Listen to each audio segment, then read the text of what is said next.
Quand on est dans une famille comme chez PSA avec les trois marques que sont Peugeot, Citroën et DS, c'est sûr qu'il n'est pas évident de faire sa place, notamment quand on partage les mêmes éléments.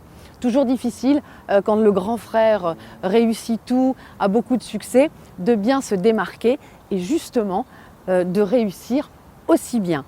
Et c'est ce qu'on va voir aujourd'hui, d'une manière statique bien sûr. Est-ce que C5 Aircross est suffisamment armé pour aller taquiner son grand frère? Affirmer sa personnalité, cela passe bien sûr tout d'abord par le design. Chacun de ces deux modèles reprend les codes esthétiques de chacune des marques, bien sûr. Le C5 Aircross avec sa double signature lumineuse, les chevrons très présents, avec une petite touche d'originalité tout de même, puisqu'on pourra avoir de la personnalisation ici avec des couleurs différentes, alors que le 3008, lui, reste plus sérieux aussi et très agressif, alors que le C5 Aircross joue plutôt sur le côté sympa, avec une bonne bouille, mais tout de même, avec ses formes très rondes, il montre qu'il est suffisamment costaud. Peu de risque de confondre ces deux SUV lorsqu'on les suivra, puisque le Peugeot 3008, lui, est tout en largeur avec ce bandeau très spécifique. Le C5 Aircross, lui, joue toujours sur les rondeurs, sur les galbes, avec des feux qui sont très originaux, avec ces 4 modules ici.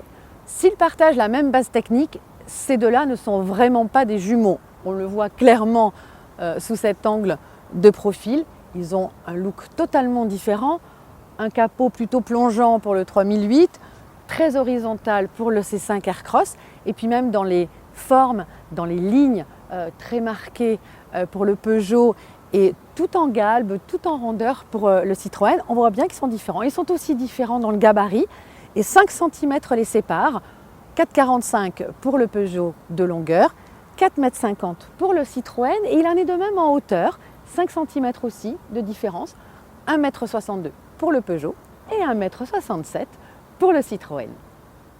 Dès qu'on s'installe à bord de ce C5 Aircross, la première chose que l'on remarque, ou plutôt que l'on ressent, ce sont les sièges qui sont vraiment très moelleux et ça c'est vraiment très agréable.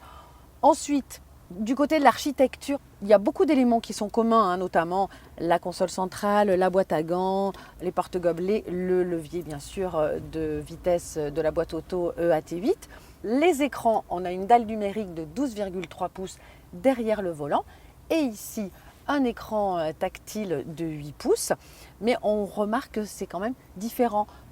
La console centrale avec cette forme-là vraiment tournée vers le conducteur et bien sûr ces fameuses touches piano qui sont vraiment très spécifiques à Peugeot, alors que là c'est plus partagé entre les deux passagers avant. Globalement, toutes les parties qui sont proches du conducteur sont très agréables au toucher et aussi à l'œil. Le confort pour Citroën, c'est primordial. On peut avoir différentes inclinaisons du dossier, mais surtout, ils ont été très malins puisqu'ils ont adapté pour les places arrière des sièges indépendants et coulissants. Et puis ensuite, il suffit de tirer ici pour abattre le dossier et obtenir un plancher plat. Aux places arrière du 3008, on est installé plus bas et puis surtout, on le voit au premier coup d'œil, ici, il n'y a qu'une banquette. Du coup, la configuration est différente. Si on souhaite optimiser le coffre, eh bien, il suffira de rabattre et on constate que l'on a une banquette 2 tiers, 1 tiers. En volume de chargement, là aussi, on va avoir une petite différence puisque le C5 Aircross a un volume de 570 décimètres cubes qui pourra monter jusqu'à 720 lorsque l'on avancera les sièges puisqu'ils sont coulissants, alors que celui du 3008 ne reste qu'à 520 décimètres cubes. En ce qui concerne les tarifs, on imagine qu'ils seront légèrement inférieurs à ceux du Peugeot 3008, soit environ un début de gamme autour de 26 000 €. Mais on en reparlera très bientôt.